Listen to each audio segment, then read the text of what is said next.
ಈಗ ನಾವು ಏನು ಈ ಈರುಳ್ಳಿ ರಸ ತೆಗೆದಿಟ್ಕೊಂಡಿದ್ವಿ ಅಲ್ಲ, ಅದು ಮೇಲ್ಗಡೆ ಸ್ವಲ್ಪ ನೀರು ಥರ ಇರುತ್ತೆ, ಅದನ್ನು ತೆಕ್ಕೊಳ್ಬೇಕು. ತಳದಲ್ಲಿ ವೈಟ್ ಕಲರ್ ಉಳ್ಕೊಂಡಿರುತ್ತೆ, ಅದನ್ನು ಮಾತ್ರ ಇಟ್ಕೊಳ್ಬೇಕು. ಕೆಲವು ಸರಿ ಕಫ ತುಂಬ ಗಟ್ಟಿಯಾಗಿಬಿಡುತ್ತಲ್ವ, ಸಡನ್ಲಿ ಗಟ್ಟಿಯಾಗಿಬಿಡುತ್ತೆ, ಗೊತ್ತಾಗಲ್ಲ ನಮಗೆ. ಸೊ ಕಫ ತುಂಬ ಗಟ್ಟಿಯಾಗಿಬಿಟ್ರೆ ಅದನ್ನು ಕರಗಿಸೋಕೆ ನಾನಿವತ್ತೊಂದು ಸಿಂಪಲ್ ಆಗಿರೋ ಮನೆ ಮದ್ದನ್ನು ಹೇಳ್ತಾ ಇದ್ದೀನಿ. ಇದಕ್ಕೆ ಫಸ್ಟಿಗೆ ನಾನೊಂದು ಅರ್ಧ ಈರುಳ್ಳಿನ ಸಿಪ್ಪೆ ತೆಗೆದು ಇಟ್ಕೊಂಡಿದ್ದೀನಿ. ಇದನ್ನು ಚೆನ್ನಾಗಿ ಜಜ್ಕೊಳ್ಬೇಕು.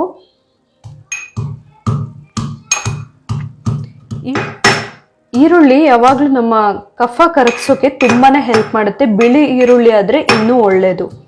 ಇದನ್ನು ಚೆನ್ನಾಗಿ ಜಜ್ಕೊಳ್ಬೇಕು. ಚೆನ್ನಾಗಿ ಜಜ್ಜಿದಾಗ ನೋಡಿ ಎಷ್ಟು ರಸ ಬರುತ್ತೆ ಅಂತ. ಇದನ್ನು ಈಗ ಫಸ್ಟು ಜಜ್ಕೊಂಡ್ಮೇಲೆ ಹಿಂಡ್ಕೊಳ್ಬೇಕು ನಾವು.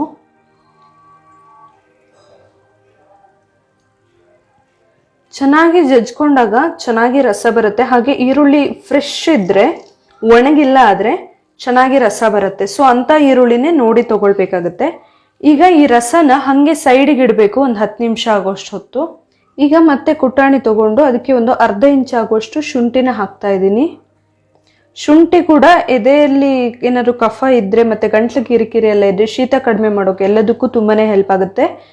ಹಾಗೆ ಒಂದು ದೊಡ್ಡ ಪತ್ರೆ ಎಲೆ ಅಥವಾ ಸಾಂಬಾರ್ ನಟ್ಟಿ ಎಲೆನ ತಗೊಳ್ಬೇಕು. ಸಾಂಬಾರ್ ನಟ್ಟಿ ಕೂಡ ಶೀತ ಎಲ್ಲ ತುಂಬ ಬೇಗನೆ ಕಡಿಮೆ ಆಗೋದಕ್ಕೆ ಹೆಲ್ಪ್ ಮಾಡುವಂಥ ಎಲೆ. ಹಾಗೆ ಒಂದು 8 ರಿಂದ 10 ತುಳಸಿ ಎಲೆ ತಗೊಂಡಿದ್ದೀನಿ. ತುಳಸಿ ತುಂಬಾನೇ ನಮಗೆ ಹೆಲ್ಪ್ ಮಾಡುವಂಥದ್ದು. ಇನ್ಫೆಕ್ಷನ್ ಎಲ್ಲ ಆಗದೆ ಇರೋ ಥರ ದೇಹನ ಕಾಪಾಡೋಕ್ಕೆ ಹೆಲ್ಪ್ ಆಗುತ್ತೆ. ಹಾಗೆ ಒಂದು 8 ಕಾಳುಮೆಣಸನ್ನು ಹಾಕ್ತಾ ಇದ್ದೀನಿ. ಕಾಳುಮೆಣಸು ನಮಗೆಲ್ಲ ಗೊತ್ತಿರೋ ಹಾಗೆ ಜ್ವರ ಎಲ್ಲ ಇದ್ರೆ ಕಡಿಮೆ ಮಾಡುತ್ತೆ, ಜೊತೆಗೆ ಗಂಟ್ಲು ಕಿರಿಕಿರಿ ಎಲ್ಲ ಇದ್ರೆ ತುಂಬ ಬೇಗನೆ ಕಡಿಮೆ ಆಗೋಕ್ಕೆ ಹೆಲ್ಪ್ ಮಾಡುವಂಥದ್ದು.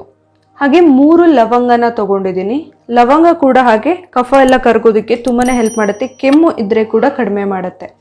ಇವಿಷ್ಟನ್ನು ಒಟ್ಟಿಗೆ ಈಗ ಜಜ್ಕೊಳ್ಬೇಕು. ನೀವು ಸ್ವಲ್ಪ ಜಾಸ್ತಿನೇ ಎಲ್ಲ ಮಾಡೋದಿದ್ರೆ ಅದನ್ನ ಮಿಕ್ಸಿ ಮಾಡ್ಬೋದು, ಬಟ್ ಇಷ್ಟೇ ಆದರೆ ಮಿಕ್ಸಿಗೆ ಸಿಗೋದಿಲ್ಲ. ಸೊ ಅದಕ್ಕೆ ನಾನು ಜಜ್ಕೊಳ್ತಾ ಇದ್ದೀನಿ. ಇದನ್ನ ಚೆನ್ನಾಗಿ ಜಜ್ಕೊಳ್ಬೇಕು. ತುಂಬ ನೈಸ್ ಆಗ್ಬೇಕಂತ ಏನೂ ಇಲ್ಲ, ಒಂದ್ಸರಿ ಕರೆಕ್ಟಾಗಿ ಎಲ್ಲವೂ ಮಿಕ್ಸ್ ಆದರೆ ಸಾಕು. ಈಗ ಒಂದು ಪಾತ್ರೆಗೆ 1 ಲೋಟ ಆಗುವಷ್ಟು ನೀರನ್ನು ಹಾಕಿದ್ದೀನಿ. ಇದನ್ನ ಈಗ ಬಿಸಿಗಿಡಬೇಕು. ನೀರು ಸ್ವಲ್ಪ ಬಿಸಿ ಆಗ್ತಾ ಇದ್ದಂಗೆ ನಾವು ಜಜ್ಜಿ ಇಟ್ಕೊಂಡಿರುವಂತಹ ಶುಂಠಿ, ದೊಡ್ಡ ಪತ್ರೆ, ತುಳಸಿ, ಕಾಳುಮೆಣಸು, ಲವಂಗ ಎಲ್ಲ ಇದೆಯಲ್ಲ ಅದನ್ನು ಹಾಕ್ಕೊಳ್ಬೇಕು.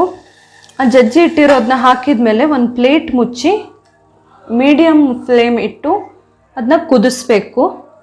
ಒಂದು 3 ನಿಮಿಷ ಆಗುವಷ್ಟು ಕುದ್ದ ಮೇಲೆ ಇದಕ್ಕೆ ಒಂದು 1/4 ಟೀ ಸ್ಪೂನ್ ಆಗುವಷ್ಟು ಅರಿಶಿನ ಹಾಕಬೇಕು. ಅರಿಶಿನ ಹಾಕಿ ಚೆನ್ನಾಗಿ ಮಿಕ್ಸ್ ಮಾಡಬೇಕು. ಮಿಕ್ಸ್ ಮಾಡಿ ಮತ್ತೆ 1 ಅಥವಾ 2 ನಿಮಿಷ ಕುದಿಸ್ಬೇಕಾಗುತ್ತೆ. ಮತ್ತೆ ಸೇಮ್ ಪ್ಲೇಟ್ ಮುಚ್ಚಿ ಇಟ್ಬಿಟ್ಟು ಕುದಿಸ್ಬೇಕು. ಇದೀಗ 5 ನಿಮಿಷ ಆಗೋಷ್ಟು ಹೊತ್ತು ಕುದ್ದಿದೆ. ಸೊ ಈಗ ಸ್ಟವ್ ಆಫ್ ಮಾಡ್ತೀನಿ. ಸ್ಟವ್ ಆಫ್ ಮಾಡಿ ನಾವು ಇದನ್ನು ಮತ್ತೆ ಪ್ಲೇಟ್ ಮುಚ್ಚಿ ಹಾಗೆ ಒಂದು 5 ರಿಂದ 10 ನಿಮಿಷ ಬಿಡಬೇಕು. ಅದು ಸ್ವಲ್ಪ ಬೆಚ್ಚಗಾಗೋ ತನಕ ಬಿಡಬೇಕು, ತುಂಬ ಬಿಸಿ ಇರಬಾರ್ದು ನಮಗೆ. ಇದೊಂದು 5 ನಿಮಿಷ ಬಿಟ್ಟಾಗ ಬೆಚ್ಚಗಾಗಿರುತ್ತೆ, ಅದನ್ನ ಸೋಸ್ಕೊಳ್ಬೇಕು. ಈಗ ನಾವು ಏನು ಈ ಈರುಳ್ಳಿ ರಸ ತೆಗೆದಿಟ್ಕೊಂಡಿದ್ವಿ ಅಲ್ಲ, ಅದು ಮೇಲ್ಗಡೆ ಸ್ವಲ್ಪ ನೀರು ಥರ ಇರುತ್ತೆ, ಅದನ್ನು ತೆಕ್ಕೊಳ್ಬೇಕು. ತಳದಲ್ಲಿ ವೈಟ್ ಕಲರ್ ಉಳ್ಕೊಂಡಿರುತ್ತೆ, ಅದನ್ನು ಮಾತ್ರ ಇಟ್ಕೊಳ್ಬೇಕು.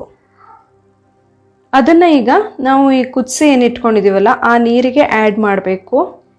ಇದಕ್ಕೆ ಈಗ 3/4 ಸ್ಪೂನ್ ಆಗುವಷ್ಟು ಜೇನುತುಪ್ಪನ ಹಾಕಬೇಕು, ಪ್ಯೂರ್ ಜೇನುತುಪ್ಪ. ಇದನ್ನು ಚೆನ್ನಾಗಿ ಮಿಕ್ಸ್ ಮಾಡಿಕೊಂಡು ಕುಡಿದ್ರೆ ಕಫ ಕಡಿಮೆ ಆಗುತ್ತೆ. ಆದರೆ ಯಾವುದೇ ಕಾರಣಕ್ಕೂ ತುಂಬ ಬಿಸಿ ಇರುವಾಗ ಜೇನುತುಪ್ಪನ ಆ್ಯಡ್ ಮಾಡಬಾರ್ದು. ಅದಕ್ಕೆ ನಾನು ಹೇಳಿದ್ದು ಬೆಚ್ಚಗಾದ್ಮೇಲೆ ಇದನ್ನು ಕುಡಿಬೇಕು ಅಂತ ಹೇಳಿ. ಇದು ನೀರು ಬೆಚ್ಚಗಾಗಿದೆ, ಈಗ ಉಗುರು ಬೆಚ್ಚಗಿದೆ ಅಷ್ಟೇ. ಅದಕ್ಕೆ ನೀವು ಜೇನುತುಪ್ಪನ ಆ್ಯಡ್ ಮಾಡಿಕೊಂಡು ಚೆನ್ನಾಗಿ ಮಿಕ್ಸ್ ಮಾಡಿ ಕುಡಿದ್ರೆ ಎಂಥ ಗಟ್ಟಿ ಕಫನೇ ಆಗಿರಲಿ ತುಂಬ ಈಸಿಯಾಗಿ ಕರಗಿ ನೀರಾಗಿ ಹೋಗುತ್ತೆ. ಇದನ್ನ ಬೇಕಂದ್ರೆ ಊಟ ಆದ್ಮೇಲಾದ್ರೂ ತಗೊಳ್ಬಹುದು, ಏನು ಪ್ರಾಬ್ಲಮ್ ಇಲ್ಲ. ದಿನಕ್ಕೆ 1 ಸಾರಿ ತಗೊಂಡ್ರೆ ಸಾಕಾಗತ್ತೆ.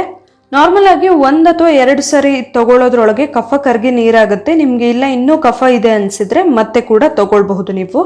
ಆದ್ರೆ ಇದು ನಾನು ಇಲ್ಲಿ ಹೇಳಿರೋ ಪ್ರಮಾಣ ಫುಲ್ ದೊಡ್ಡವರಿಗೆ. ಚಿಕ್ಕ ಮಕ್ಕಳಿಗಾದ್ರೆ ಇಷ್ಟೆಲ್ಲ ಬೇಡ ಆಗುತ್ತೆ. ಇದರಲ್ಲಿ 1 ಸ್ಪೂನ್ ಕುಡಿಸಿದ್ರೆ ಕೂಡ ಸಾಕಾಗುತ್ತೆ. ಯಾಕಂದ್ರೆ ನಾವಿಲ್ಲಿ ಹಾಕಿರುವಂತಹ ದೊಡ್ಡ ಪತ್ರೆ ಇರ್ಬೋದು, ತುಳಸಿ, ಕಾಳುಮೆಣಸು, ಶುಂಠಿ ಎಲ್ಲವೂ ಕೂಡ ಮಕ್ಕಳಿಗೆ ತುಂಬ ಸ್ಟ್ರಾಂಗ್ ಅನ್ಸುತ್ತೆ. ಸೊ ಮಕ್ಕಳಿಗಾದ್ರೆ ಜಸ್ಟ್ 1 ಸ್ಪೂನ್ ಕುಡಿಸಿದ್ರೆ ಸಾಕಾಗುತ್ತೆ 1 ದಿನಕ್ಕೆ. ಕಫ ಗಟ್ಟಿಯಾಗಿದ್ದು ನೀರಾಗೋದಕ್ಕೆ ಈ ಔಷಧನ ಮಾಡಿ ಕುಡಿದ್ರೆ ಆದಷ್ಟು ಬೇಗನೆ ಕಫ ಕರಗಿ ನೀರಾಗಿ ಹೋಗುತ್ತೆ.